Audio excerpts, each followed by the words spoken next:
karena itu solusi untuk kami dari gereja merasa bahwa barang ini harus segera selesai. Dan kami selalu sampaikan solusinya harus selesaikan adalah persoalan Papua dengan Jakarta harus hadirkan orang pihak ketiga untuk menyelesaikan kasus Papua, yaitu masalah PPRA, kemudian pelanggaran HAM, dan semua hal. Dan kami juga gereja meminta untuk supaya berhenti. Kami juga gereja sudah menyurati kepada dari Komisi PBB untuk Komnas HAM segera masuk di tanah Papua untuk melihat semua pelanggaran di tanah Papua. Kami juga gereja sudah meminta untuk wartawan asing harus segera masuk di tanah Papua untuk melihat dan liput semua keadaan yang terjadi. Dan itu semua rasisme karena mereka laporkan di luar, mereka laporkan tentang pemekaran, tentang pembangunan, tetapi realita yang terjadi di tanah Papua bukan itu, pembunuhan dan itu hal itu yang terjadi. Karena itu adik-adik Exodus mahasiswa yang dihormati bahwa persoalan kita bersama. Rasisme adalah musuh Tuhan. Rasisme adalah musuh orang Papua. Dan rasisme adalah musuh dunia. Nah, karena itu kita akan sepakat kita bersama, kita terus jalan. Pekerjaan dan perjuangan belum selesai. Terima kasih. Tuhan Yesus berkati. Terima kasih banyak Bapak Pendeta. Tuhan Yesus memberkati. Yang berikut kita akan masuk dalam pertanyaan umum ini. Saya akan berikan waktu untuk setiap pembicara kurang lebih 3 menit untuk menjawab pertanyaan ini untuk setiap pembicara. Ini pertanyaan berupa solusi ya yang akan diberikan dari pembicara. Bagaimana kalau rasis itu tetap terjadi untuk orang Papua? Apa yang bisa menjadi solusi untuk keadilan atas hak asasi manusia orang Papua untuk bebas dari penindasan rasis ini? Mungkin pertanyaan ini bisa dijawab pertama oleh kawan Veronica Komang.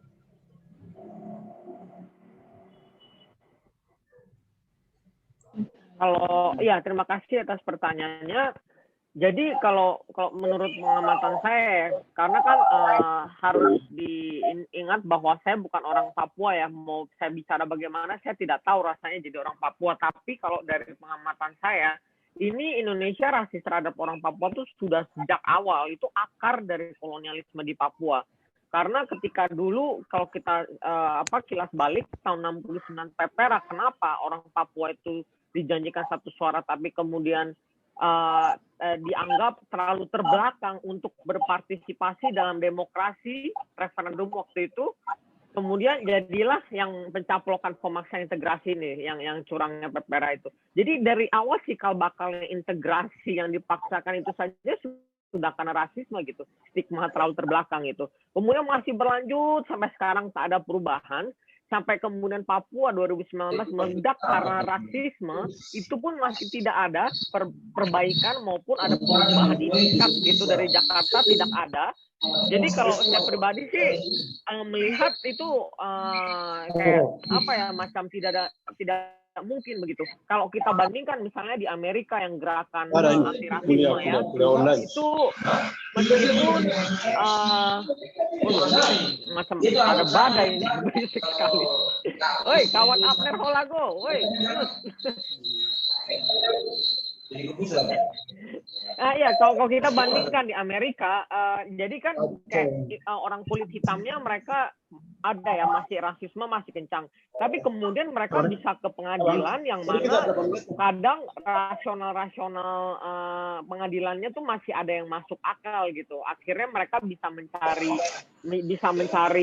apa ya, mencari keadilan, berusaha mencari keadilan di pengadilan. Nah tapi kalau di Indonesia nih kita sudah tahu nih pengadilannya, tadi saya sudah sempat presentasikan bahwa baik aparat penegak hukumnya, jaksa, polisi, hakimnya itu masih banyak stigma rasis. Kemudian akhirnya vonis yang dipaksakan, yang pokoknya orang Papua harus bersalah vonisnya, itu saja sudah rasis. Jadi kayak kemana lagi orang Papua harus mencari keadilan dari rasisme ini? Makanya menurut saya karena akarnya itu tadi, akar dari penjajahan di Papua itu rasisme, ya solusinya harus menentukan nasib sendiri. Ketika akhirnya orang Papua diberikan referendum ulang, di saat itulah harkat dan martabat orang Papua gitu dihargai sebagai manusia, itu detik itu baru dikembalikan ketika diberikan penentuan nasib sendiri. Begitu menurut saya. Terima kasih. Baik, terima kasih untuk kawan Veronica. Buat peserta yang tidak itu tolong dipadamkan, kalau tidak nanti kami keluarkan dari Zoom ya. Mohon maaf. Baik, pertanyaan ini akan dijawab. Saya akan kasih waktu ke Bapak Pendeta Dorman untuk menjawab pertanyaan ini.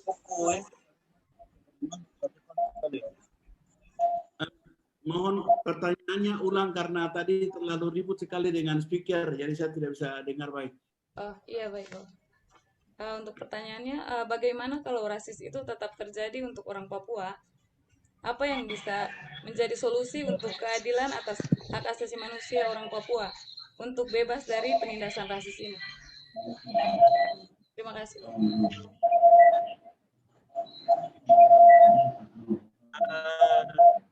Itu dari saya yang untuk masalah rasis, masa depan orang Papua sudah tidak ada harapan sebenarnya. Sangat tidak ada harapan, dan juga untuk masa depan rasis masih terus ada di dalam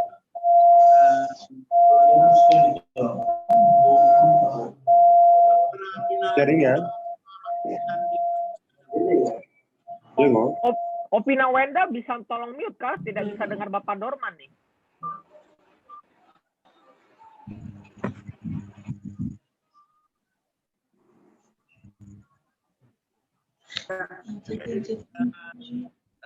Jadi untuk dari pihak dari gereja, kami gereja merasa bahwa pertama itu untuk harapan orang Papua dengan bangsa ini sudah tidak ada harapan, sama sekali tidak harapan, karena bangsa ini sudah rasis.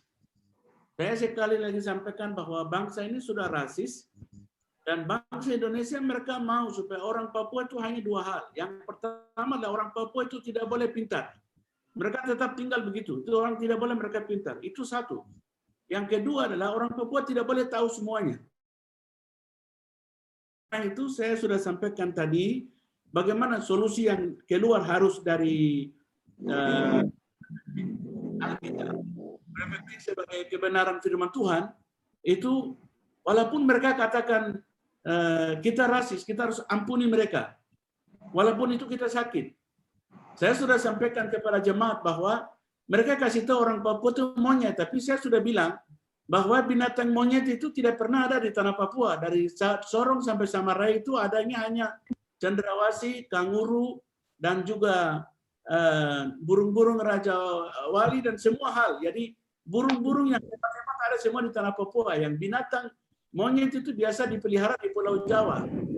Jadi saya kasih tahu mereka ini karena emosi saya. Jadi saya kasih tahu ini karena itu mereka tidak tahu apa yang mereka bicara, mereka tidak tahu. Jadi kami harus ampuni mereka karena saat waktu kami ampuni mereka itu kita orang Papua punya solusi ada di sana. Masa depan kita ada di sana. Itu ya, itu dari perspektif Injil. Karena Tuhan ajarkan kepada kita untuk mengampuni supaya ada solusi. Yang kedua adalah keadilan ini, yang rasis yang terjadi ini tidak boleh berhenti. Kita harus sampaikan terus kepada semua teman-teman. Saya dari pihak gereja, mewakili gereja, saya menyampaikan terima kasih teman-teman aktivis yang terus menyuarakan hal-hal seperti ini, termasuk Andi dan kemudian Pak Haris, kemudian dengan semua teman-teman yang selalu untuk menyuarakan tentang ketidakadilan di tanah Papua. Bahwa untuk masalah rasis ini tidak akan pernah berhenti. Jadi pekerjaan pun semua rasis. Pekerjaan kerja di kantor pun rasis. Di sekolah pun juga rasis. Sampai dengan masuk kepada gereja sekarang. Semua menjadi rasis. Nah karena itu solusi yang untuk kita harus lakukan yang terakhir dari saya adalah kembali ke orang Papua itu sendiri. Saya rasa orang Papua yang kita orang Papua kita harus lihat anak saya ada di mana, istri saya ada di mana, kemudian suku di mana, budaya saya di mana, agama. Nah, ini penting. Jadi kali orang tidak pernah ada kesadaran ini. Dianggap kalau sudah jadi pejabat, sudah jadi mendapatkan sesuatu, atau sudah sudah urus dengan orang Jakarta, dianggap orang Papua sudah hebat, padahal kita belum apa-apa. Sementara di balik gunung di sana kita orang masih luar biasa, tersiksa luar biasa. Karena itu yang dari saya untuk solusi adalah perlu ada kesadaran orang Papua sendiri. Orang Papua sendiri bahwa kami ada di negeri ini, negeri kita sendiri, kami ada dalam ancaman. Ya mungkin itu. Mungkin itu.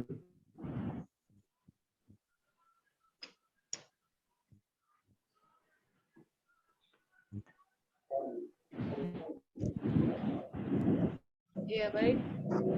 Terima kasih Bapak Pendeta Dorman.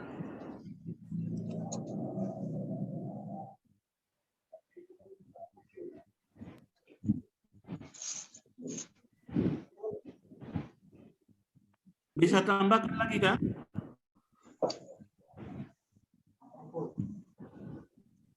Halo? Iya Bapak, terima kasih. Silakan kalau ada tambahan. Kami dari Dewan Gereja Papua, kami sudah menyerukan bahwa kami tidak bisa lagi hidup dengan bangsa ini. Jadi solusi yang paling baik itu untuk menurut kami gereja adalah harus referendum. Dan itu bukan tersembunyi, harus referendum. Itu pernyataan dari gereja. Bahwa tidak bisa lagi kami hidup dengan bangsa Indonesia karena kami tidak ada harapan kalau hidup dengan mereka. Karena itu supaya sisa-sisa yang masih ada ini, supaya kami bisa hidup dengan baik, untuk bisa menikmati hidup untuk ke depan, harus gereja menyerukan untuk referendum. Itu salah satu solusi untuk bagi bangsa West Papua. Terima kasih adik-adik, Tuhan berkati. Iya, terima kasih Bapak Pendeta. Berkati. Baik, pertanyaan berikut pertanyaan ini akan dijawab oleh Bung Haris. Untuk waktunya dipersilakan.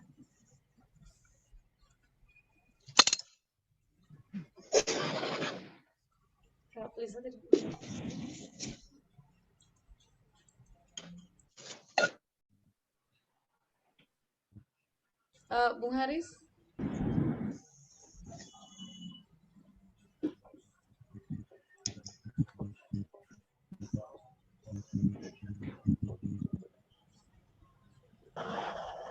Saya ulang lagi, mohon maaf. Pertanyaannya akan dijawab lagi oleh Bung Haris. Untuk waktunya dipersilakan.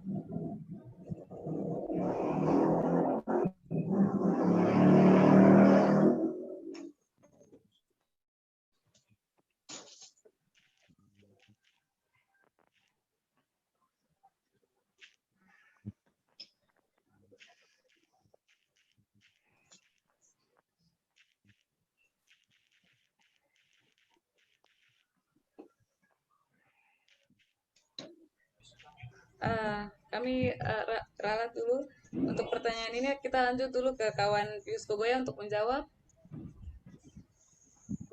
Silakan untuk waktunya, kesempatannya diberikan.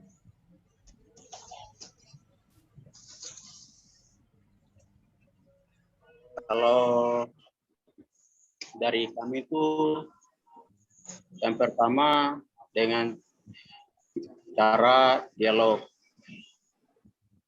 tapi libatkan yang seluruh orang Papua yang merasa korban dalam rasisme, korban pembunuhan, dan juga dalam semua aspek yang ada Papua. Bisa selesaikan dengan cara-cara yang damai, itu bisa dialog. Kalau tidak, saya lebih sepakat dengan Bapak Dorman Mondiko. Karena hak kami dalam NKRI itu di kejadian manusia, terus kita bilang macam-macam, terus lalu nyawa kami tidak dianggap sebagai manusia dibunuh, bisa sampai ada. Jadi solusinya adalah kami keluar dari jalan itu. Solusinya adalah harus referendum. Jadi sepakat dengan Bapak Pendeta Dorman Mondiko. Itu kesimpulan dari saya. Terima kasih. Untuk kembalikan.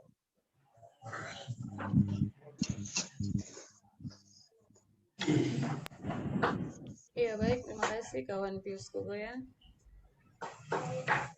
Waktu kami kembalikan untuk Bung Haris untuk menjawab pertanyaan.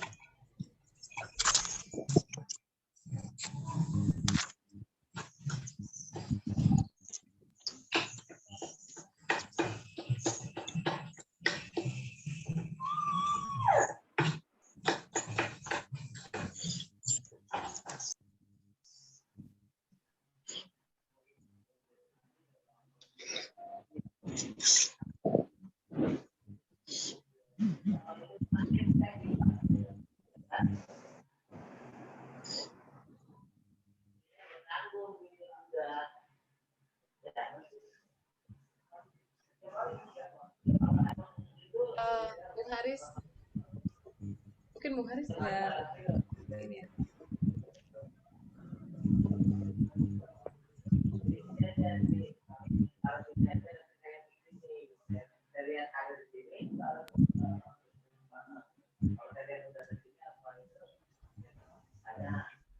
Ya, baik, terima kasih untuk semua pembicara dan para peserta yang telah bergabung pada sore hari ini. Mungkin kesempatan yang dikasih ke Bung Haris mungkin ada halangan satu dan lain hal. Terima kasih untuk semua masukan dan jawaban serta solusi yang diberikan. Di sini kami akan membacakan solusi dari saya sebagai moderator. Nanti untuk teman-teman para peserta yang sudah ikuti diskusi pada sore hari ini bisa menyimpulkan sendiri dan solusi apa yang akan diambil untuk masalah rasisme dan hukum di tanah Papua. Untuk rasisme dan solusi dari kami, rasisme itu benar-benar nyata dan sudah ada semenjak bangsa Papua dianeksasi ke dalam bangsa Indonesia.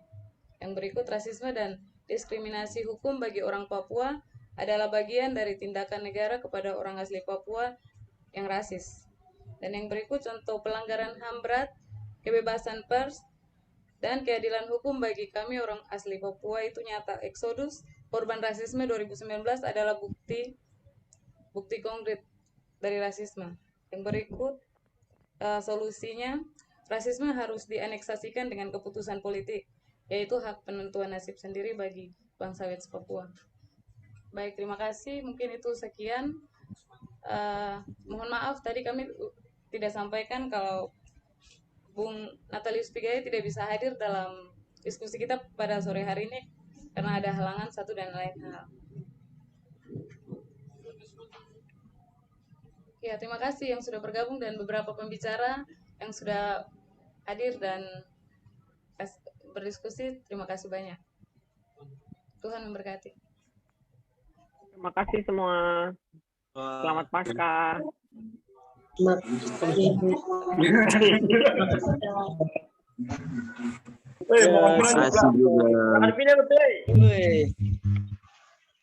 Tuhan Allah.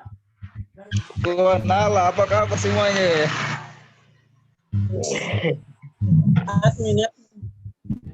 Merdeka harga mati. Salam dari Sumatera. Admin bisa bertanya enggak? Selamat sore, abang-abang. Bisa bertanya. Amin, abang.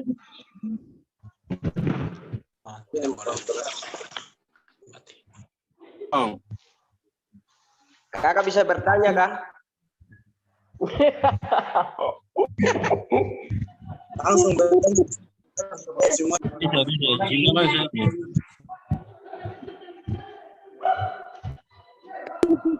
Wih, Marius. Minum kopi tuh kopi. Panitia kasih dari kopi sudah.